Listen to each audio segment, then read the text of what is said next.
At ikakasa na ngayong araw ng Education Department ang tinatawag na Active School Shooter Drills sa mga eskwelahan. Ito yung sinasabi ko sa iyo, Willard, na parang nauna yung cart sa kalabaw. Oo.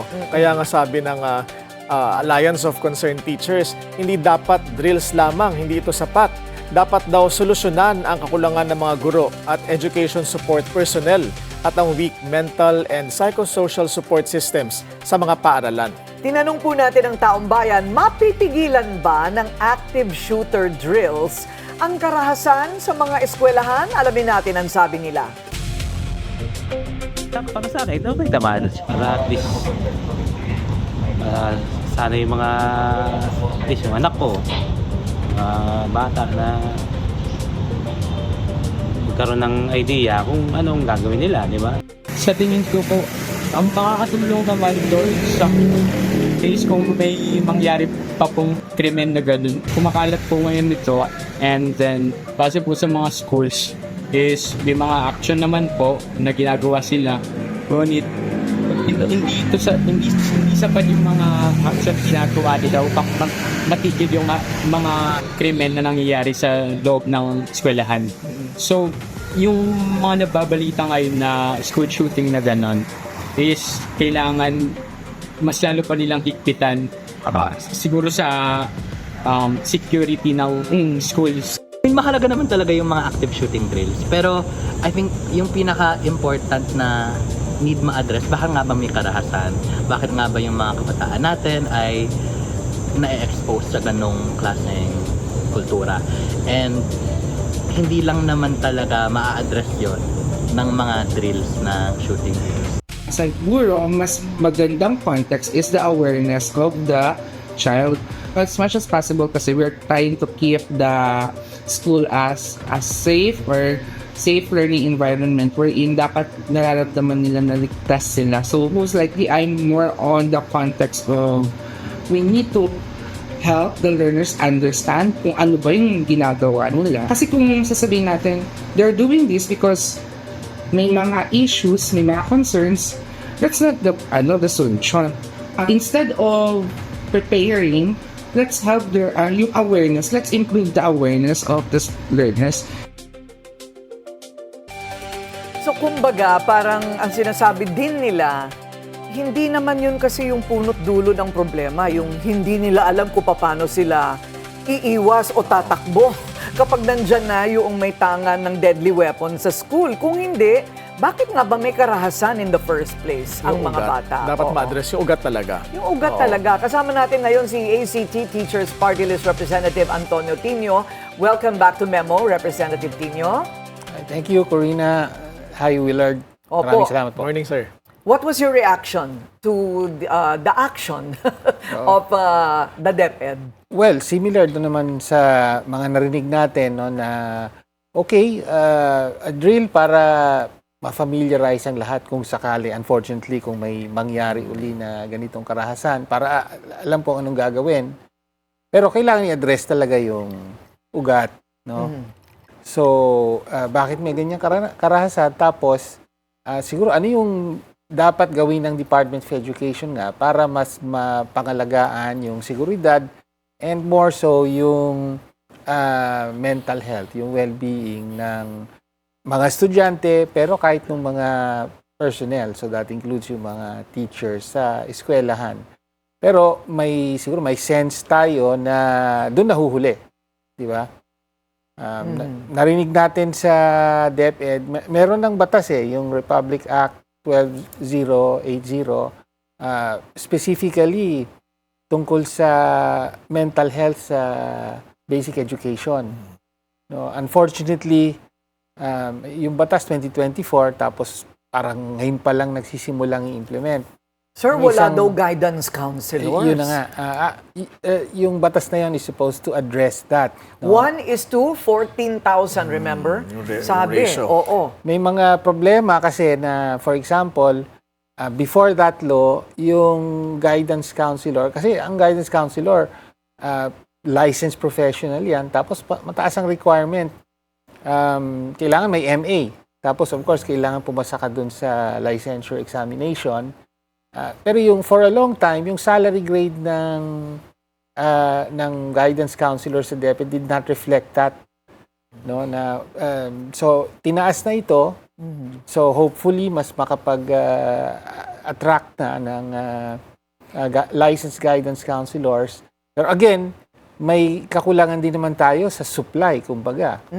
Supply we don't have counselors. enough licensed guidance counselor or graduates. But people in are the looking for country. jobs. Oo. Hindi ba dapat di ba dati may ganon? Job Na matching. hindi ba dati may ganon na ito ang mga kakulangan ngayon sa mga industriya, baka ito ang gusto ninyong kuning kurso. Hindi ba? So, or teachers themselves could also shift into guidance counseling. So, well, yung isang problema ay mababa yung sweldo sa public school, sa basic ed.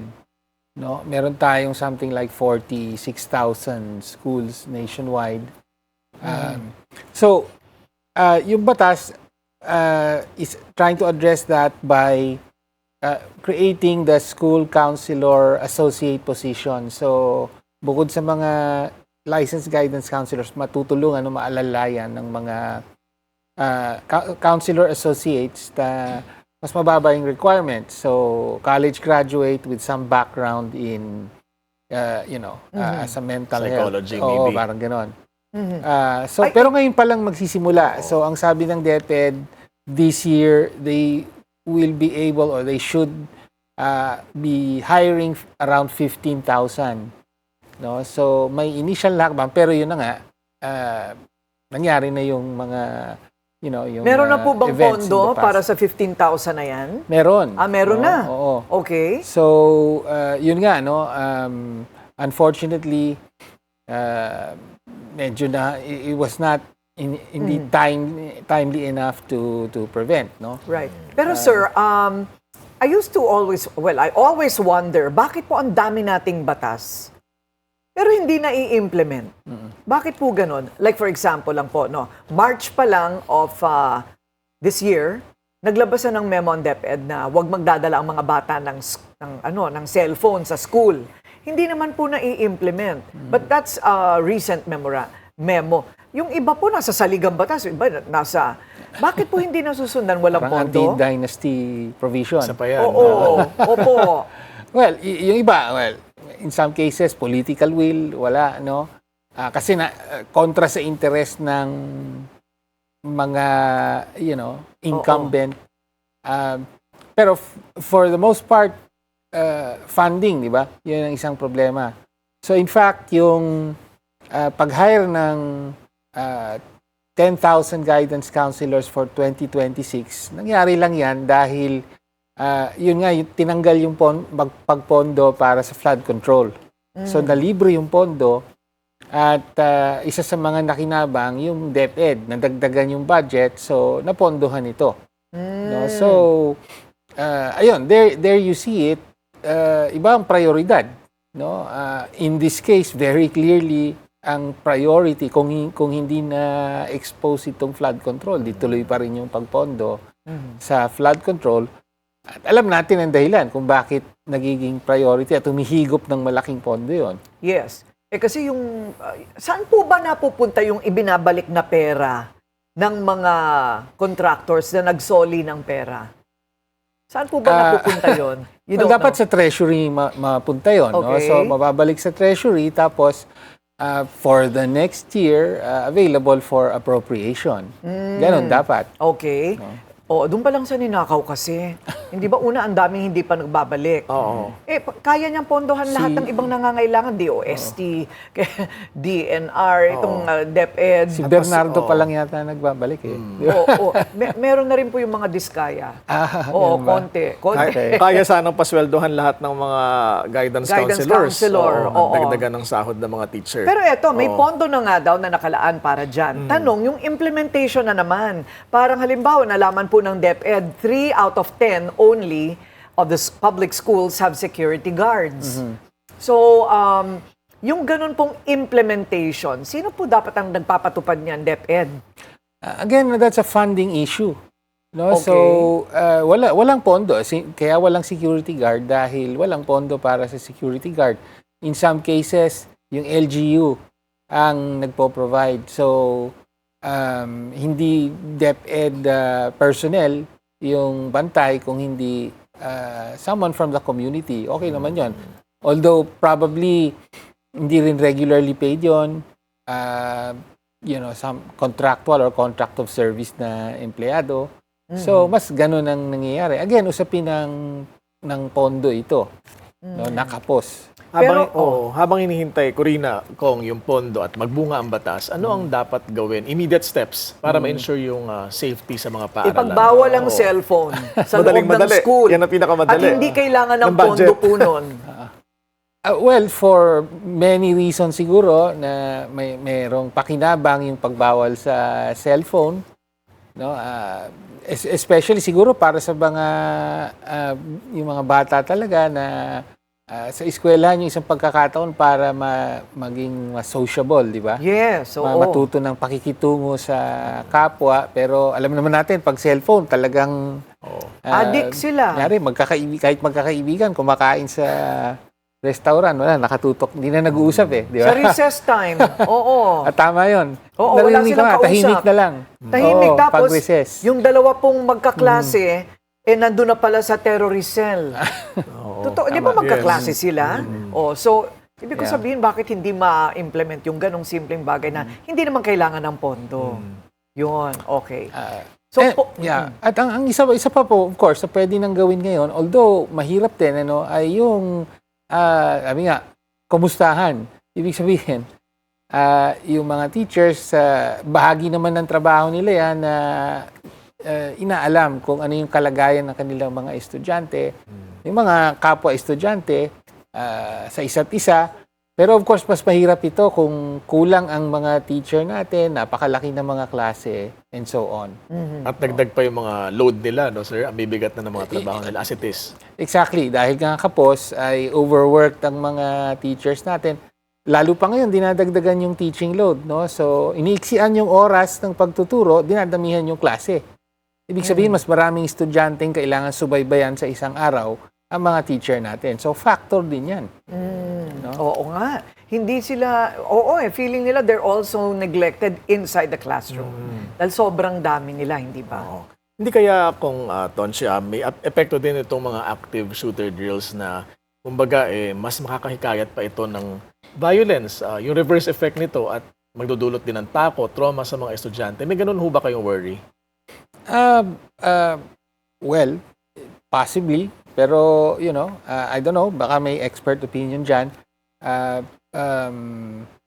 Siguro parang practical lang yung consideration, ano ba ang dapat gawin. No? In the same way na kapag ka may earthquake or fire, parang ganun siguro. No? Pero ang mas importante nga, hindi pwedeng yun lang ang gawin. At in fairness, hindi naman yun lang ginagawa. Kaya lang, nakikita natin yung mga limitasyon dahil napakarami nating mga eskwelahan, pinakamalaki na raw ang budget ng DepEd, pero kapos pa rin kumpara sa pangangailangan. Ako may worry ako. Hindi ako handa pagka lumabas na yung mga zombie. Ikaw ba handa? Oo. Alam mo ang gagawin mo pag lumabas yung mga zombie. Lalabas ko yung mga halaman, plants versus zombie. Alam mo, no, I mean, I'm just trying to drive the point na, again, di ba, parang, pag natutukan ka na ng baril na nakatago, patay ka na Ano bang ididrill doon? Parang we can never be prepared enough. Parang We can ganun. never be prepared enough, unless it's a shooting spree. But in this case, tinago Katabi mo na, binaril mo. Wala na. So, again, while intentions are good, siguro tingnan natin yun na nga, mental state of the kids, hindi ba? Yung guidance council, yung sports. We were talking about sports a while ago para meron silang ibang pinagkakaabalahan aside from their cell phones or gadgets, which I think malaki talaga yung naging epekto po in this shooting incident in Tacloban. Dahil na-trace nila sa sa chat group Tapos iba pang usapan, Congressman, yung exposure sa video games. Ano bang paninindigan ng ACT teachers dyan? Kailangan bang iban itong mga violent video games?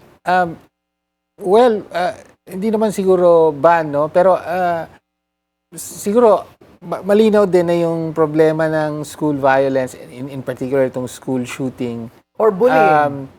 hindi lang yung school ang problema, kung hindi may mas malawak na usapin dito. Isang issue yung access to guns, paano naka-access yung Right. paano ba yung accountability dito.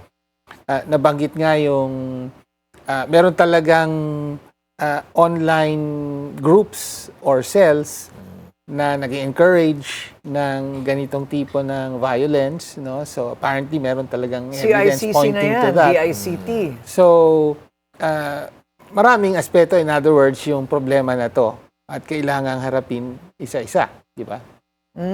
Yung social media ban pa, di ba? May mga ganung panukala, social media ban Oo. sa mga edad 16, bababa.